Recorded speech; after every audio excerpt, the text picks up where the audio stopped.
The moment Caitlin Clark stepped onto a WNBA court, everything changed. Viewership exploded. Ticket sales skyrocketed. Merch flew off the shelves. But now everything is crashing down. Since Caitlin Clark's recent injury and absence from games, WNBA viewership has plummeted, and not just slightly. We're talking about a drop of over 50% in some key broadcasts. The league is feeling it. Sponsors are watching closely, and the harsh reality is setting in. The WNBA desperately needs Caitlin Clark. So what happened? Why has the WNBA become so reliant on one player? And what does this massive drop in ratings mean for the future of the league? Let's break it all down. Before we even get into the ratings crash, we need to understand just how big Caitlin Clark's impact has been on the WNBA. When she was drafted by the Indiana Fever as the #1 overall pick in 2024, the league saw immediate and measurable changes. Her debut game averaged 2.1 million viewers, the most watched WNBA game in 2 decades. Every subsequent Fever game became appointment viewing. Indiana's away games sold out arenas. Fever jerseys, especially Clark's, outsold NBA jerseys for several weeks. Social media impressions related to Clark outpaced the entire league combined. ESPN, ABC, and even Prime Video were now featuring WNBA games in primetime, all because of her. We weren't just seeing a bump. We were witnessing a once-in-a-generation phenomenon that turned women's basketball into a must-watch product. Then came the moment every WNBA exec feared. Caitlin Clark took a hard foul, one of many, in a physical game that left fans outraged. She limped off the court and was soon ruled out of the next few games due to injury and precautionary rest. Immediately, the reaction was massive. The media questioned player safety. Fans slammed the league for not protecting its biggest star. Social media lit up with discussions about targeting, jealousy, and the lack of support from veterans. But while those narratives dominated headlines, something even more damaging was happening quietly in the background. Viewership was collapsing.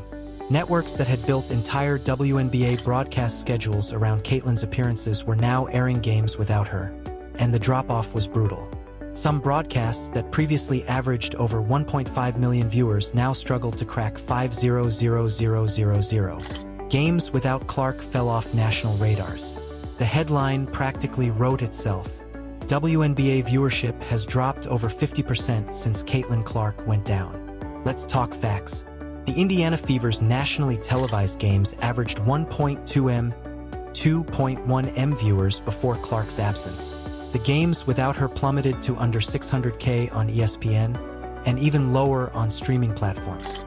A recent Liberty vs. Sky game, hyped up with Angel Reese's storyline, still failed to hit 500K viewers. A staggering 60% drop from a comparable Fever vs. Aces game that featured Clark. Social media engagement also tanked. The WNBA's TikTok and Instagram pages saw a noticeable decline in views, likes, and shares once Clark was sidelined. Sponsors, they noticed. Networks, they adjusted. The league, they panicked quietly. This drop in viewership exposed something uncomfortable about the current WNBA landscape. Caitlin Clark isn't just a player. She is the product. Let's be real. She's a superstar with crossover appeal. She brings in young fans, college basketball loyalists, men's sports fans who otherwise wouldn't watch, casual viewers who just want to see something exciting. She's a generational shooter with Steph Curry range. Every time she steps on the court, there's a chance of witnessing something historic. Without her, many fans simply tune out. That's not a knock on the other players. It's a reality of entertainment. And the WNBA hasn't figured out how to capitalize on this without leaning entirely on Clark. Here's the ironic twist. Many WNBA veterans initially resented the media frenzy surrounding Clark. From subtle shade in press conferences to hard fouls on the court, it was clear. Some players didn't appreciate Clark being dubbed the league's savior. But now that she's been out, and the viewership has cratered, the truth is undeniable. Caitlin Clark was bringing money to everyone. Merchandise, TV deals, sponsorships, ticket prices, they all surged because of her presence.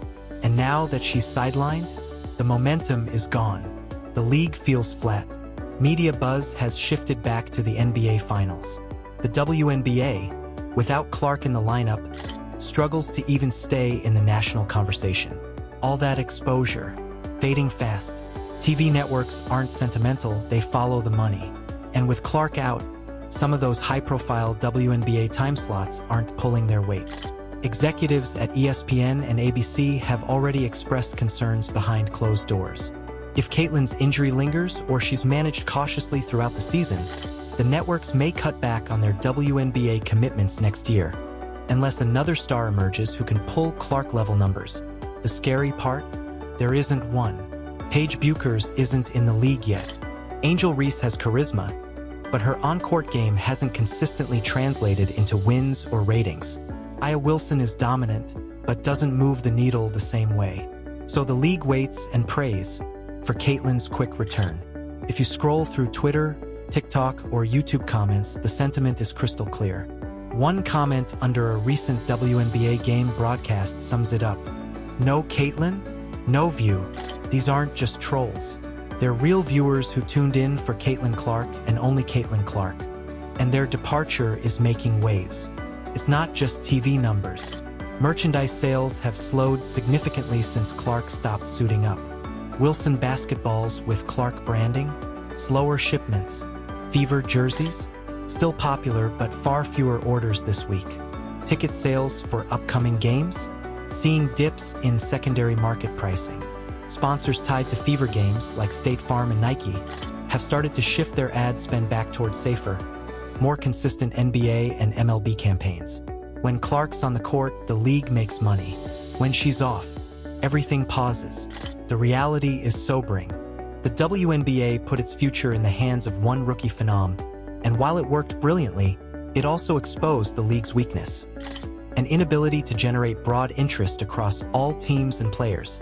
Now, with ratings down over 50%, there are urgent lessons to learn.